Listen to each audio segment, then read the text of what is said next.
Olá, graça e paz, querido. Hoje, passando por aqui para trocar uma ideia com você a respeito dessas belezas aqui, que são bonsais. Bonsais que são plantas que estão restritas a um vaso e que produzem frutos assim, como você pode ver, essas laranjas. As anteriores você viu uvas, cerejas. Eu gostaria de fazer um paralelo e nesse paralelo a gente fazer uma avaliação da nossa vida. Se a nossa vida ela gera frutos, que tipo de frutos ela tem gerado? E se a nossa vida gera frutos assim como essas pequenas árvores, aonde é que nós estamos inseridos? Venha comigo, vamos debater um pouquinho a respeito disso. Então, pessoal, dando continuidade aqui ao nosso tema de fundações da nossa vida como igreja, nós estamos aqui ainda prosseguindo na ideia do enraizamento das nossas vidas como um sinal de estabilidade da vida cristã. E o tema que eu trouxe hoje é a respeito de raízes confinadas, os frutos da religiosidade.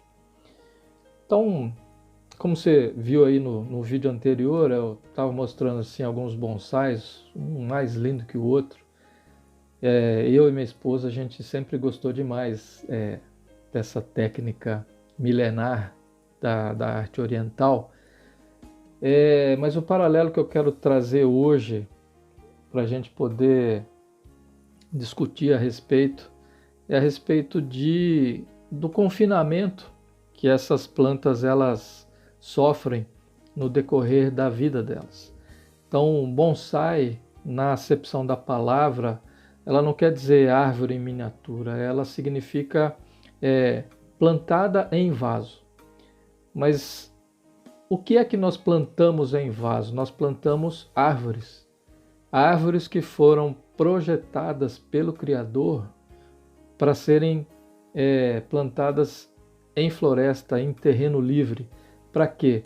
Para que alcancem a estatura completa, para que alcancem a plenitude do crescimento, para que alcancem a frutificação que vai trazer alimentação para as pessoas, para todos aqueles que cercam e rodeiam a vida dessa árvore. Então, o bonsai nada mais é do que uma arte humana de confinamento de uma obra de Deus dentro de um vaso, onde a estética, o design, a produção de frutas, a adubação se torna toda um contexto técnico para que aquilo vire uma realidade. Então, dentro do bonsai propriamente dito, tem algumas finalidades que a gente encontra nessa arte, né? A primeira delas que eu listei aqui é para que ela seja admirada pela sua beleza e pelos frutos que ela dá, né? Você pôde ver no vídeo que tem bonsai que gera fruto, né? E aquilo ali nada mais é do que, assim, se a gente for contextualizar essa finalidade em uma palavra só, eu classificaria como uma vaidade, sabe? Mesmo que produza frutos, aquilo passa a ser um objeto de admiração. Então, uma vida confinada dentro de um vaso que ainda gere frutos pode ser um objeto de admiração, pode ser um mecanismo de vaidade, de orgulho, sabe, de exaltação. E aquilo pode, já fazendo o paralelo da vida da religião, aquilo pode ser algo que pode manter a vida de uma pessoa presa dentro de algo que a pessoa possa crer que aquilo ela está vivenciando a plenitude do propósito, do plano de Deus para a vida dela. Por quê? Porque apresenta frutos, só que dentro de um ambiente de confinamento.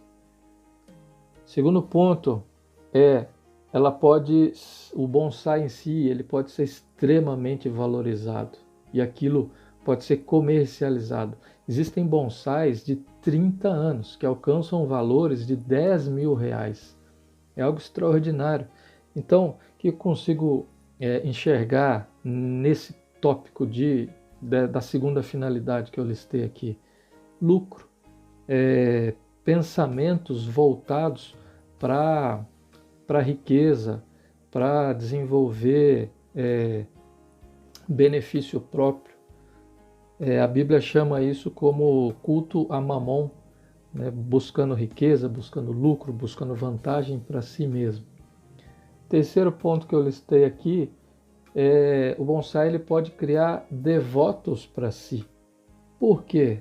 Porque a técnica, porque a beleza, porque as dificuldades, a necessidade do aprofundamento no entendimento de toda a fisiologia vegetal, adubação, quantidade de sol, rega muito bem organizada. Então todas essas coisas atraem devotos, ou seja, é como se fosse uma religião atraindo para si seguidores, né? E eu listei uma dificuldade que eu e minha esposa experimentamos no cuidado do bonsai. Sabe qual que é a grande dificuldade? É manter a planta viva.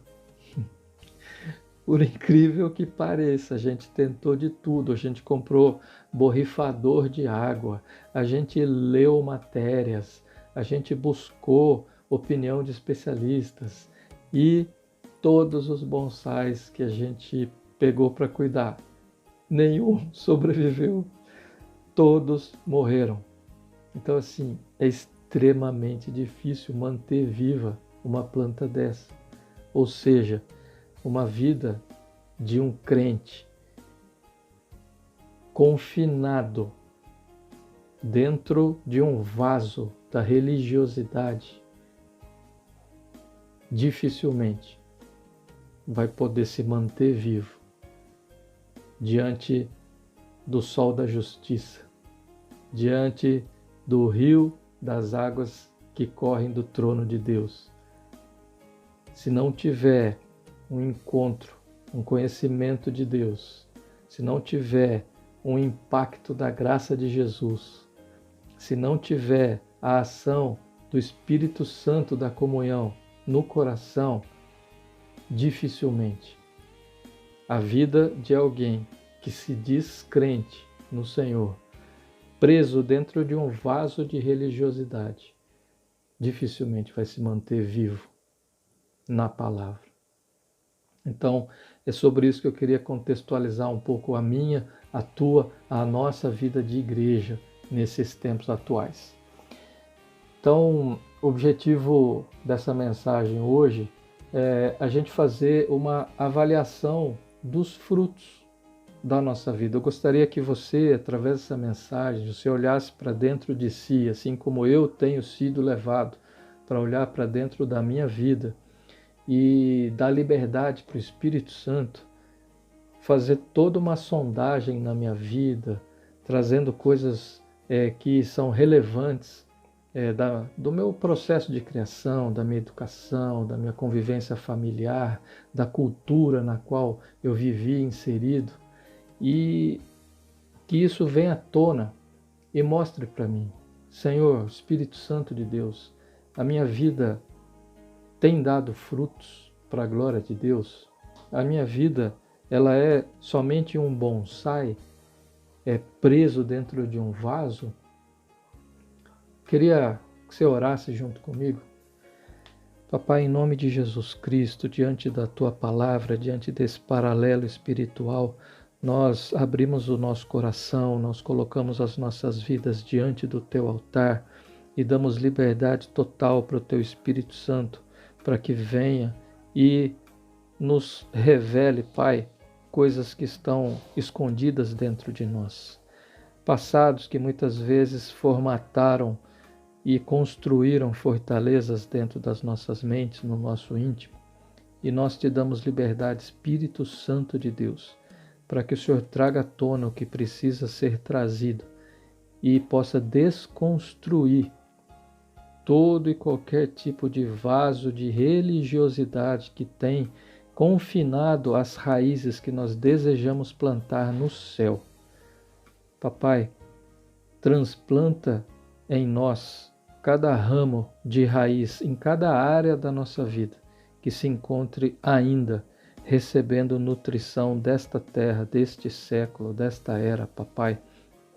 E nós queremos ter nossas raízes totalmente em todas as áreas da nossa vida replantadas no terreno do céu. Nós desejamos isso no nosso coração e pedimos ao Senhor, papai, que nos transplante, pai, desse reino de trevas para o reino da maravilhosa luz do teu Filho amado Jesus. Nós queremos pertencer plenamente à família do céu, através do teu amor, da tua misericórdia, meu Pai, e do teu poder, do teu Santo Espírito, em nome de Jesus Cristo. Amém. Então, queridos, com relação a essa meditação, se a nossa vida tem sido recheada de frutos, se não tem sido, se tem frutos, esses frutos são bons e duradouros, como a palavra diz, eu gostaria de ler 2 textos. Gênesis 2, do verso 15 ao 17. A palavra do Senhor diz assim: O Senhor Deus tomou o homem e o colocou no jardim do Éden para o cultivar e o guardar. E o Senhor Deus ordenou ao homem: De toda árvore do jardim você pode comer livremente, mas da árvore do conhecimento do bem e do mal você não deve comer, porque no dia em que dela comer, você certamente morrerá. Então, a gente está diante da palavra que veio do próprio Deus, ok? O Senhor acabou de dizer para Adão que não se deve comer do fruto da árvore do conhecimento do bem e do mal, porque se você comer dela, você certamente morrerá. Aí, Gênesis 3, do verso 1 a 3, a palavra diz assim: Mas a serpente, mais astuta que todos os animais selvagens que o Senhor Deus tinha feito, disse à mulher: É verdade que Deus disse: Não comam do fruto de nenhuma árvore do jardim? Percebeu a esperteza da serpente? Ela colocou uma frase de Deus com uma pequena distorção. É verdade que Deus disse: Não comam do fruto de nenhuma árvore do jardim? Só recapitulando, da palavra da boca do Senhor saiu as seguintes palavras: De toda árvore do jardim você pode comer livremente. Então, voltando para Gênesis 3. Aí a mulher respondeu à serpente: Do fruto das árvores do jardim podemos comer, mas do fruto da árvore que está no meio do jardim, Deus disse: Vocês não devem comer dele, nem tocar nele, para que não venham a morrer. Querido, querida, a frase nem tocar nele tem o dedo do homem nessa frase. Porque nós lemos em Gênesis 2 que Deus não falou isso. Deus não fez constar na frase dele o não tocar. Portanto, isso veio do homem. Portanto, isso é religião. Portanto, isso é acrescentar coisas à palavra de Deus. O conceito de religião, querido, na verdade ele vem de uma palavra que vem do significado de religar, religião, religar. Ou seja, é uma atitude do homem de tentar se religar a Deus. Então é todo o conjunto de leis, de obrigações, de situações onde nós mesmos fabricamos. Para quê? Com a boa intenção de coração da gente poder estar ligado a Deus. São cumprimentos de rituais que nós mesmos elaboramos. Para quê? Para que a gente esteja aparentemente ligado a Deus. Então, nem tocar nele é algo que foi um fruto de uma religião. E o que eu quero trazer para a tua vida, assim como Deus trouxe para a minha, como é perigoso a gente se permitir entrar nesse vaso de confinamento da religiosidade. Porque muitas vezes a gente foi criado na nossa infância, aquilo que nós ouvimos, conforme nós somos educados, o exemplo que nós tivemos dentro da nossa casa, através da vida do nosso pai, da nossa mãe, dos nossos irmãos mais velhos ou dos nossos amigos, os quais nós respeitávamos, nós os tínhamos como melhores amigos. Todas essas influências, professores, mestres que nós tivemos desde a nossa mais tenra infância, eles foram serventes de pedreiro para construir determinadas coisas que o mestre de obras deste século, desta era, do pensamento vigente das pessoas que ainda não tiveram o privilégio de conhecer a Deus, foram acrescentando tijolinhos na nossa vida para construir fortalezas baseadas dentro de o que a palavra chama de sofisma. Sofisma é exatamente o que a gente viu aqui na palavra, onde a serpente ela usa um pouco de verdade, acrescenta uma meia-verdade, joga uma mentira e pá, lança na nossa mente e aquilo entra. E aquilo começa a fazer parte, a gente começa a vivenciar aquilo como se fosse uma verdade. Por quê? Porque através de pessoas as quais nós confiamos, nos ensinaram determinadas coisas e dentro das trilhas e das diretrizes do que nos foi ensinado, nós temos levado nossa vida. Então, muitas vezes, o vaso da religiosidade nos leva a peso de cobrança que nem Deus está trazendo sobre a minha, sobre a tua vida, sobre a vida da igreja. Muitas vezes nós ouvimos daqueles que são os nossos mestres, são autoridades sobre a nossa vida, e exaustivamente nós ouvimos: você tem que ler a Bíblia, você tem que orar, você tem que meditar, você tem que jejuar, sendo que na verdade o Senhor, Ele é um Deus de ordem. Ele estabelece uma determinada ordem para quê?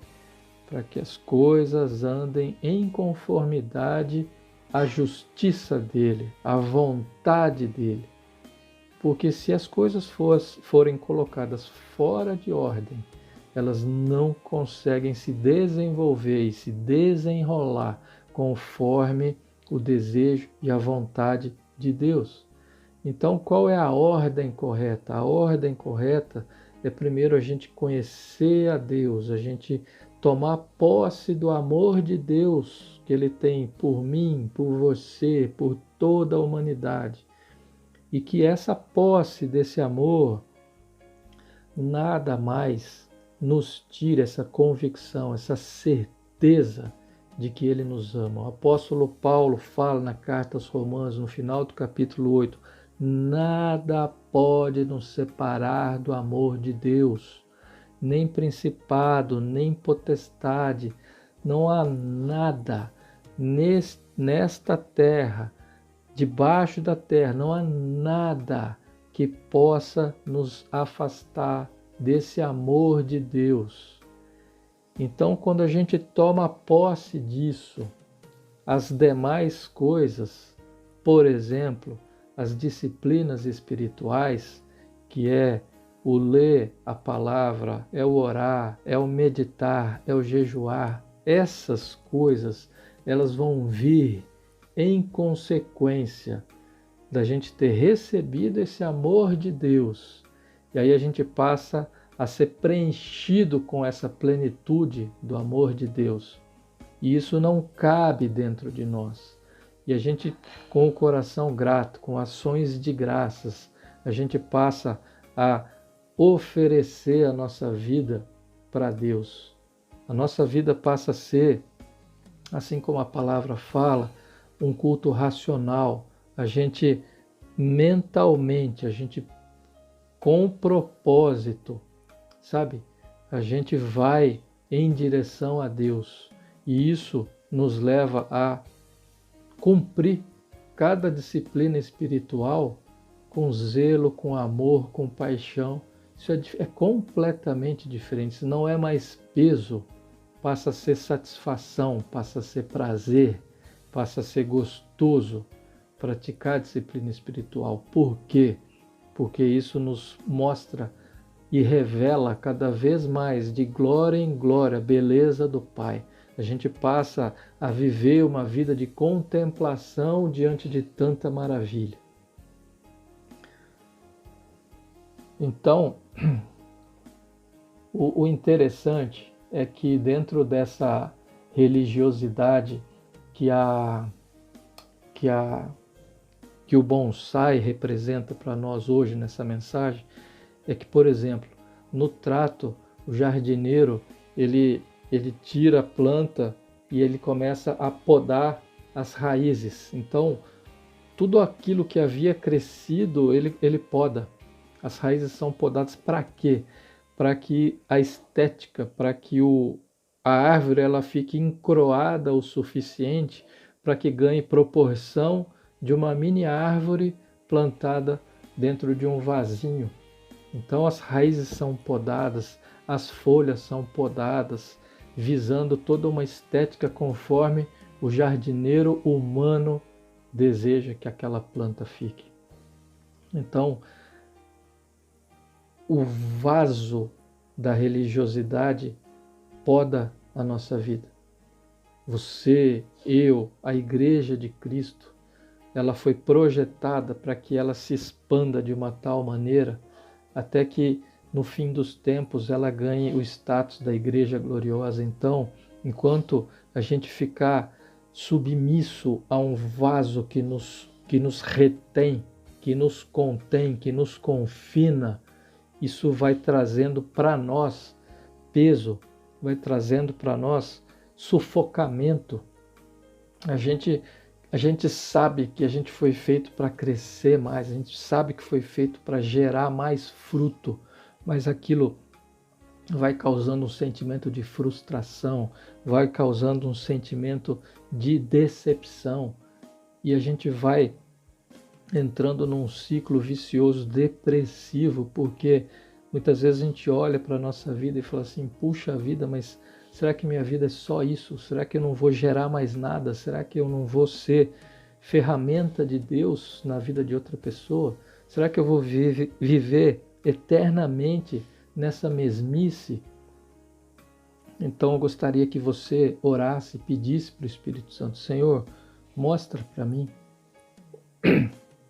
onde é que existem ramos das minhas raízes que estão sendo podados, onde é que existem ramos das minhas raízes que ainda estão tocando o solo dessa terra, desse século, dessa era, aonde é que a minha mente ainda sofre influência do pensamento comum, do senso comum dessa era. Senhor, eu quero que todas as minhas raízes sejam transplantadas para o céu, todos os ramos, em todas as áreas da minha vida. É a área financeira que ainda me prende no raciocínio lógico e matemático dessa era, porque a matemática do céu não corresponde à matemática desse século. Qual é a área? É a área do sentimento, é a área do relacionamento. Ainda me falta o desejo e a vontade de liberar perdão para aquele irmão, para aquela irmã, para o meu pai, para minha mãe. Existe ainda dentro de mim uma dificuldade para liberar perdão para a vida daqueles que são da minha família. Papai, me ajuda. Eu decido perdoar, eu quero perdoar, mas eu confesso para o Senhor, está difícil. Perdão parece que não chega no meu coração. Mas o Senhor, através do teu Espírito, é poderoso para gerar aqui dentro da minha alma a paz. A paz de sentir a minha alma livre da prisão da falta do perdão. Então, todas essas áreas da tua vida, quer seja na área do emprego, na área de ministério, qualquer área da sua vida, que se o Espírito Santo revelar que existe ainda um enraizamento, existe ainda uma influência dos pensamentos que foram construídos na tua vida, peça para o Senhor revelar. Ele vai trazer à tona. E Ele vai trazer tratamento para isso e o replantio de toda a integridade das suas raízes vão ser elevadas e receber nutrição do céu a partir daí. Então, o que eu queria comentar também com relação a um dos frutos que podem ser gerados através desse confinamento de raízes da religiosidade, muitas vezes é traduzida por medo. E nesses últimos tempos nós temos vivido o recrudescimento desse medo. São coisas que o dia a dia, a enxurrada de notícias que vem e assolam os nossos celulares, assolam as nossas televisões, aquilo vem de uma maneira insistente sobre a nossa mente, sobre a nossa alma, gerando medo. E esse espírito do medo é um espírito que vem crescendo no nosso meio. E nós, como igreja, enquanto a gente não entender que o foco da nossa vida é a família do céu, e quando nós entendemos que a família do céu toma conta de nós, não existe mais espaço para medo, porque a palavra fala que o amor verdadeiro lança fora todo o medo, e o amor verdadeiro é o amor que vem da verdade. E a verdade é Cristo, a verdade é a família do céu. Quando esse amor verdadeiro toma conta de nós somos amados, não tem mais espaço para medo nenhum. Então eu queria ler junto com vocês um versículo que tem 3 partes, a primeira, a segunda e a terceira. Eu gostaria que você analisasse dentro desse versículo onde é que está a tua vida, porque a segunda parte é uma parte controlada por este século, mas a primeira e a terceira parte são mensagens vindas do céu. João 16:33. Eu lhes falei tudo isso para que tenham paz em mim. Essa é a primeira parte. A segunda parte. Aqui no mundo vocês terão aflições. Terceira parte. Mas animem-se, pois eu venci o mundo. Então, quando a gente olha para as circunstâncias que nós estamos vivenciando nesses dias, a gente começa muitas vezes, o medo nos leva a focar na segunda parte. No mundo vocês terão aflições. Então a gente começa a somente olhar para isso, a somente criar medo nisso. E isso eu estou falando de um exemplo um exemplo de que nós estamos em meio a uma pandemia. Só que dentro disso, quando eu comentei a respeito da enxurrada de notícias, você e eu sabemos que tem inúmeras notícias que são notícias fabricadas para instituir, para recrudescer, para fazer aumentar o medo em toda a população. Então a gente fica analisando as notícias e a gente pensa, mas será que isso é fake? Será que isso é verdade? E aí a gente fica numa confusão, mas o medo vai ganhando volume na nossa vida. E isso pode estar relacionado, por exemplo, à tua vida financeira. Situações onde, por exemplo, a pandemia está causando perda de emprego, fechamento de lojas, medo de recessão profunda na economia. Tudo isso gera um medo, tudo isso vai gerando uma incerteza diante daquilo que o futuro próximo pode trazer para nós como população, como nação brasileira, ou mesmo como em todo o planeta. Qual é o tipo de recessão econômica mundial que vai acontecer? E esse medo vai sendo lançado para outras áreas da nossa vida, relacionamentos sendo transformados por causa do isolamento social, tantas coisas vão bombardeando a nossa mente. A mesma estratégia de Satanás. Entra usando a verdade, mescla com uma meia-verdade, encaixa uma mentira para quê? Para gerar em nós um comportamento de desobediência à palavra de Deus. Então,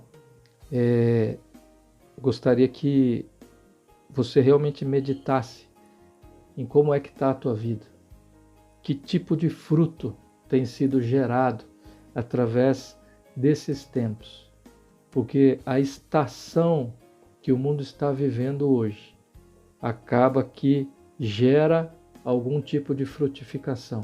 Assim como na natureza, a estação da primavera gera frutos, a geração de outono a geração da primavera gera flores, a geração de outono muitas vezes gera frutos. Então, de acordo com a estação, as plantas, as árvores frutíferas, elas geram uma resposta. Essa estação atual tem gerado que tipo de resposta na tua vida? Não só a geração da pandemia, mas as circunstâncias que você tem vivenciado, tem gerado em você que tipo de resposta, que tipo de fruto tem sido gerado na sua vida. Então, para já ir caminhando para o final, conhecer a Deus e tomar posse do quanto Ele me ama, do quanto Ele te ama, do quanto Ele ama a humanidade. É o passo inicial, é o passo fundamental para que o transplante da nossa vida, da terra desse mundo, para o céu aconteça. A compreensão desse amor de Deus, por mim e por você, nos tira do confinamento do vaso da religiosidade. O Espírito Santo nos arranca desse lugar. Para quê? Para plantar no terreno infinito do céu. Você e eu fomos criados para viver uma vida de liberdade, não de confinamento. E essa liberdade é uma vida que, a partir do momento que a gente se submeter ao tratamento do Espírito Santo, fomos replantados no céu, aquela liberdade do céu vai nutrir em nós um amor que corresponda ao amor do Pai, e a nossa vida seja norteada pelos mandamentos de Deus, que se você for prestar bastante atenção na leitura do Antigo Testamento, você vai ver que as 10 leis, na verdade, elas são somente um norte, porque aquilo abre um leque de uma imensidão tamanha de obediência que o Senhor espera de mim e de você, e isso, o nosso coração, nossa vida, recebendo nutrição do céu, tudo isso vai estar escrito dentro de nós, porque o Espírito Santo passa a habitar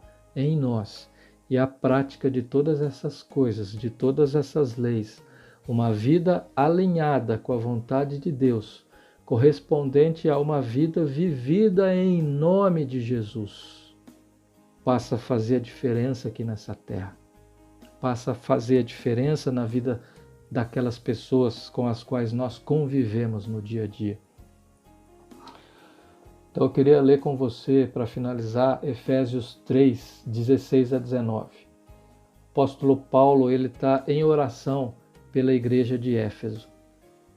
Éfeso era uma cidade totalmente voltada economicamente, politicamente, filosoficamente para o culto à deusa Diana. Então, Paulo ele olhou para Éfeso e viu uma população totalmente voltada para a idolatria, uma população voltada para o matriarcado dessa deusa. Então ele vem e mostra a paternidade do Pai. Ele vem e mostra para aquela igreja que Deus é um Pai que cuida, mas que é necessário desconstruir toda uma vida religiosa daquela cidade. Então a oração de Paulo, uma parte diz assim: peço que, da riqueza de sua glória, ele os fortaleça com poder interior por meio de seu Espírito.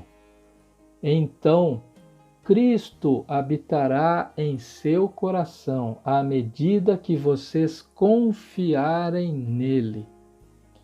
Suas raízes se aprofundarão em amor e os manterão fortes.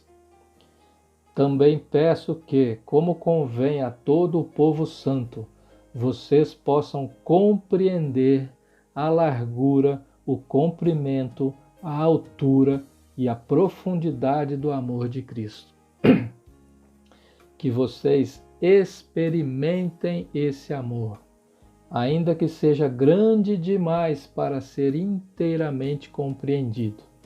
Então, vocês serão preenchidos com toda a plenitude de vida e poder que vem de Deus. Aleluia! Glória a Deus! Então, o que eu queria finalizar dentro dessa mensagem para tu, assim como para a minha vida, o Senhor ele tem mexido conosco. Nossa oração é pedindo para que Deus ele revele dentro das nossas vidas áreas que estão confinadas, que nós ainda temos raízes confinadas dentro de um vaso minúsculo, sufocante de religiosidade. Ore para que o Espírito Santo revele isso para a tua vida. Porque a religiosidade é algo que vai gerar morte. Religiosidade é algo que gera uma pressão sufocante a qual nós não suportamos. Então, ore e peça para que o Senhor, tomando posse desses versos da oração de Paulo para a igreja de Éfeso, isso venha a fazer parte definitiva das nossas vidas. Que a gente ame a Deus, que a gente cumpra os mandamentos, porque nós amamos a Deus, porque nós conhecemos o amor de Deus, porque nós recebemos em definitivo a revelação desse amor por nós. Isso vai gerar em nós um espaço de liberdade. Para quê? Para que plantados no terreno infinito do céu, a gente produza frutos bons e duradouros na nossa vida. Porque assim a minha, a sua vida, a vida da igreja sirva para alimentar as pessoas com esse amor de Deus. Para que a nossa vida seja uma vida representativa de que nós sabemos quem o Pai é, sabemos quem somos e sabemos qual é a vontade do Pai, porque a vontade do Pai passa a ser a nossa vontade, alinhada com a vontade dele, a fim de que todos recebam salvação, todos sejam libertos e sejam salvos e vivam eternamente com ele, junto dele, na Nova Jerusalém. Para que a gente confie realmente nas promessas de Deus. Por quê? Porque o Senhor Jesus disse: tenham paz, pois Jesus já venceu o mundo. Que o Senhor te abençoe e te guarde. Eu oro para que o Senhor, em nome de Jesus, Ele venha sobre a tua vida através do Espírito Santo e encontre a porta do teu coração aberta, para que Ele entre, para que Ele tenha um tempo de mesa com você, para que Ele tenha intimidade e possa trazer revelação de coisas que estão dentro da tua casa, das coisas que estão dentro de algum quartinho escuro, no fundo da tua vida, no fundo da tua alma, e em trazendo luz, toda a treva se renda, porque diante do sol da justiça não há mais espaço para treva nenhuma na tua vida. Eu te abençoo para que você seja essa planta que sai do vaso da religiosidade e viva a liberdade do terreno infinito do céu. Seja nutrido pela cultura do céu. Tenha toda e qualquer fortaleza construída por este século na tua vida derrubada em nome de Jesus Cristo. E que através das edificações do Espírito Santo na tua vida, você venha a ter frutos bons e duradouros para a glória do Pai, para a alegria dele e para a tua alegria completa, em nome de Jesus Cristo. O Senhor te abençoe, o Senhor te guarde, seja uma árvore plantada no céu. Amém? Um beijão no teu coração.